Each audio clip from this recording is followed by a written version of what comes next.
Welcome to another episode of the Pit Walk. We're down here at the Bend Motorsport Park for the improved production racing of South Australia, and I'm joined by Scott and his S13.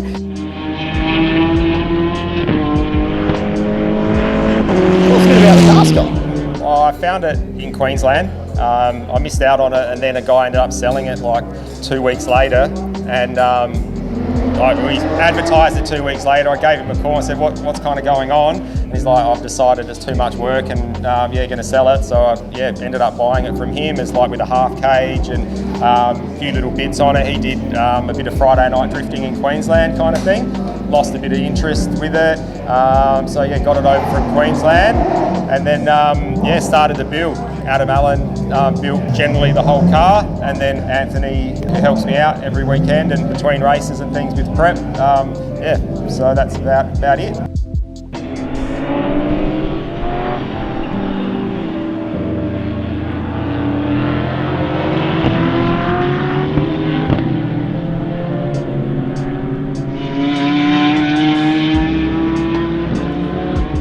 So I started racing about 12 years ago now, I think, with a Datsun Sunny, with an SR20 in it, and then just decided to get a bit more serious and build a car that was just a better platform to work with, better chassis. Didn't have to do so many engineered bits to make it go quick and maintain it. Yeah, parts availability is big for the good platform. Yeah, even though panels are running pretty rare these days. And, thank the drifters for that. Yeah, I won't say that, but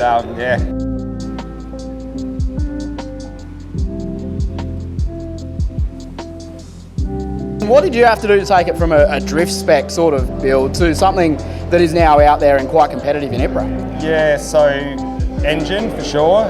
Give that a trick up with Adam, who builds arguably the best SR20s probably in Australia.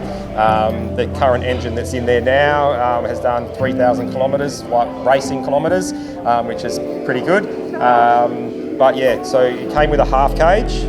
Then we made it into obviously a full cage.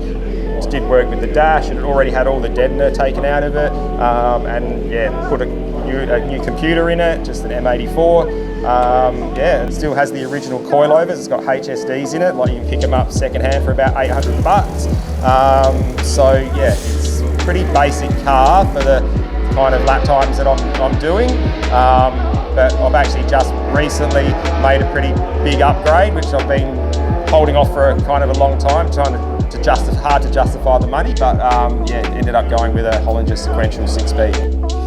How is it going from an already quick car to moving up to a proper sequential? I have to think about it a bit more. It's a little bit foreign to me to be flat shifting and not using a clutch. But definitely enjoying it, and it's put a massive smile on my face, to be honest. To drive a car like that, no synchro and flat shift is next level again. It's proper race car stuff. What I actually said to my wife. I was like, actually, it's now a proper race car. She's like, I'm pretty sure it was a race car before that, but I'm like, yeah.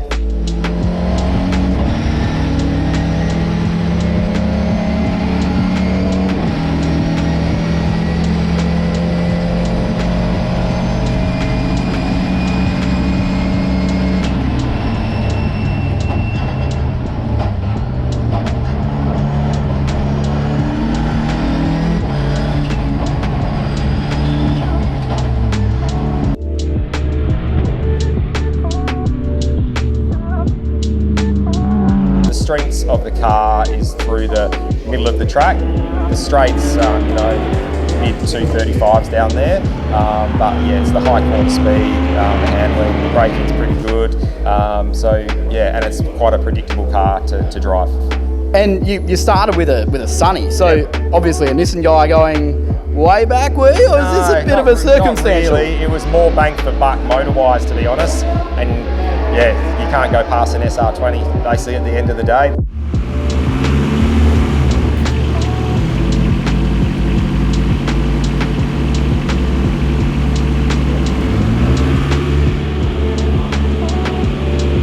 So what got you into motorsport and cars going way back when you were a kid? What led to this? So in the family, really. My grandpa was Clem Smith, and I went out watching all my life, like Monterosso brothers. My dad raced, my uncle raced. I never raced. I tried to play tennis at a pretty high standard and never got there.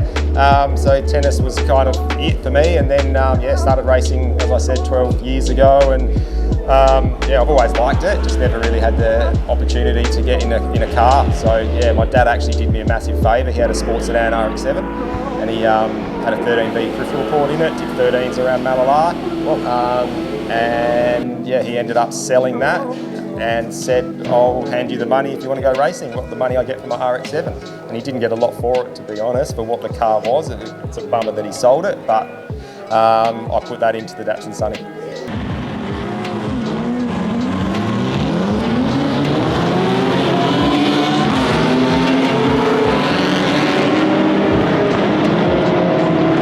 Now, before we sort of wrap it up, is there anyone you want to thank or anything else you'd like to sort of say? Yeah, for sure. Like, family obviously give me a lot of support. Anthony Lindop over here, massive help.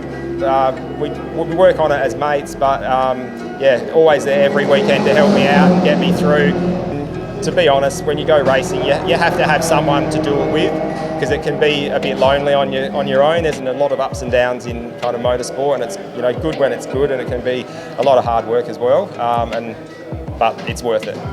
Yeah, it's definitely those times where you go, but should I be doing this? Was that really worth? Yeah. Like lots of Ks on roads and trailers, towing trailers, and little hotel rooms in places and road trips, and it takes it out of you. But there's nothing like it, to be honest. Yeah.